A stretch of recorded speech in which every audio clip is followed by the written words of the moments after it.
Hello, my name is Josh Sheps. For my persuasive speech, I'm going to talk about how children and youth who play violent video games may experience aggression.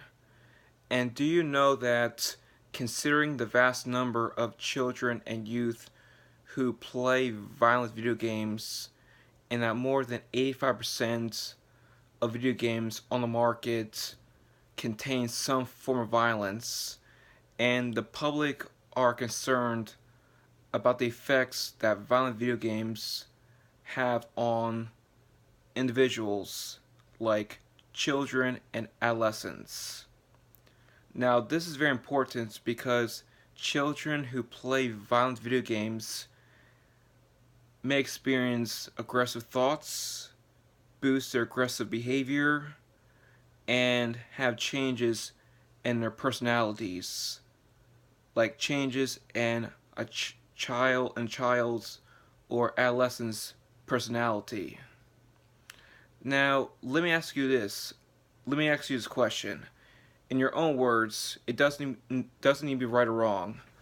I want to ask you, how do you think that children and adolescents who play violent video games, how will affect them? Do you think that it will boost their aggressive thoughts, aggressive behavior, and have changes in personality?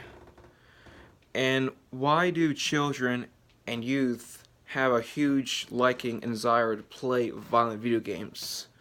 Now, I know, when children, they're learning and they want to try new things and understand how the world works around them and in front of them.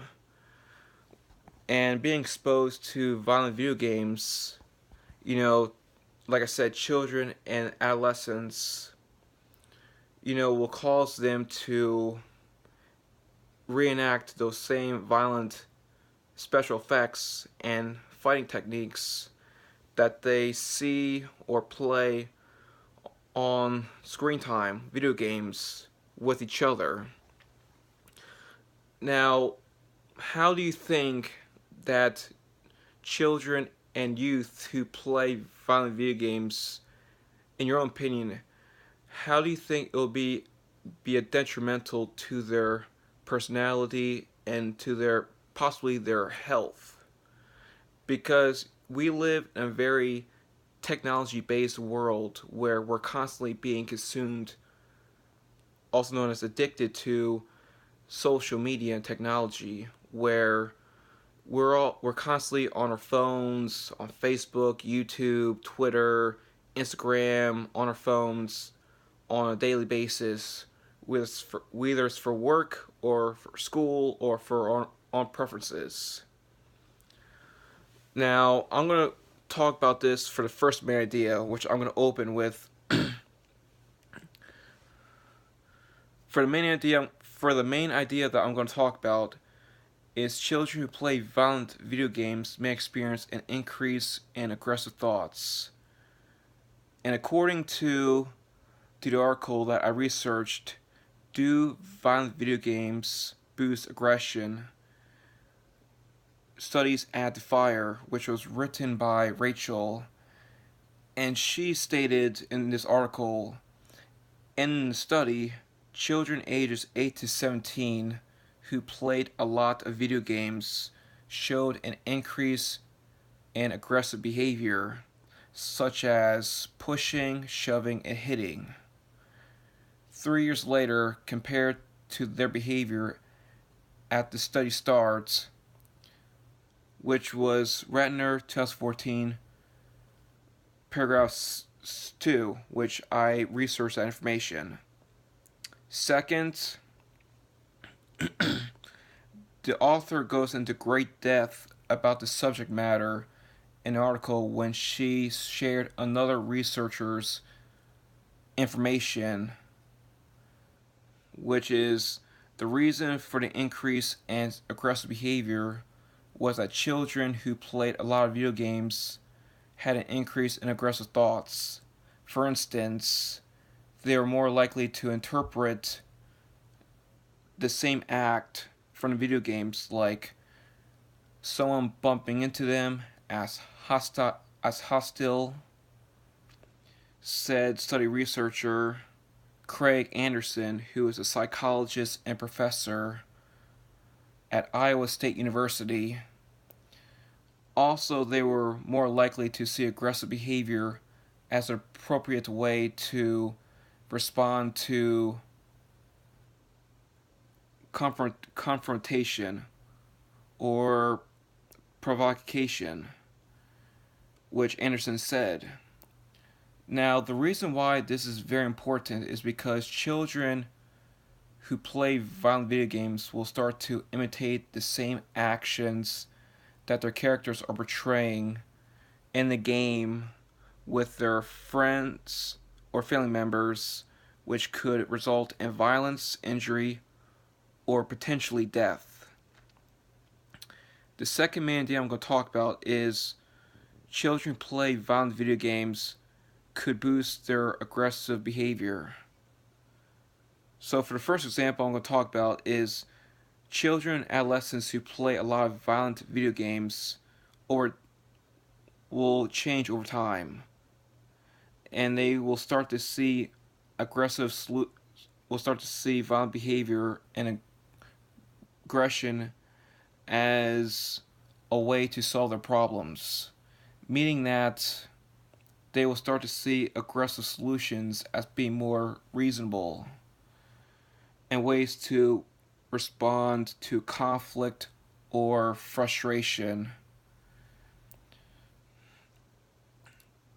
The second one, while still on the subject, the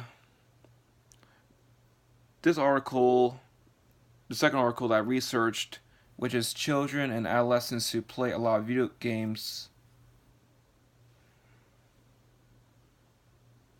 I'm sorry.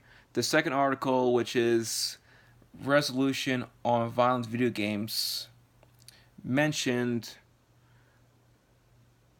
that the link between violent video games exposure and aggressive behavior is one of the most studied and best established evidence, and that aggressive behavior examined in this research included experimental proxy perimeters, such as the administration of a noise blast to a Confederate and self-report questionnaires, peer nominations, and teacher ratings of aggressiveness focused on behaviors including insults, threats, hitting, pushing, hair pulling, biting, and other forms of verbal and physical aggression. The third main idea I'm going to talk about is how children who play violent video games will start to have changes in their personality, which I mentioned before. Changes in a child's or adolescent's personality. So for the first example I'm going to talk about is a third article that I researched, which is violent video games tied to combative thinking and study article, which was written by Allen, where he stated that violent gaming's basically changes a child's or adolescent's personality in some sense, which Allen shared that research from Craig Anderson, who is the director of the Center of the Study of Violence at Iowa State University. And while still on the subject, Allen stated that they start to expect people to behave more aggressively towards them, and they tend to see aggressive solutions as being more appropriate for solving problems. And the third one, which I'm going to talk about, the third example that I'm going to explain is that more than 90% of American kids who play violent video games, many of which portray violence in a way framework free of negative consequences, the re-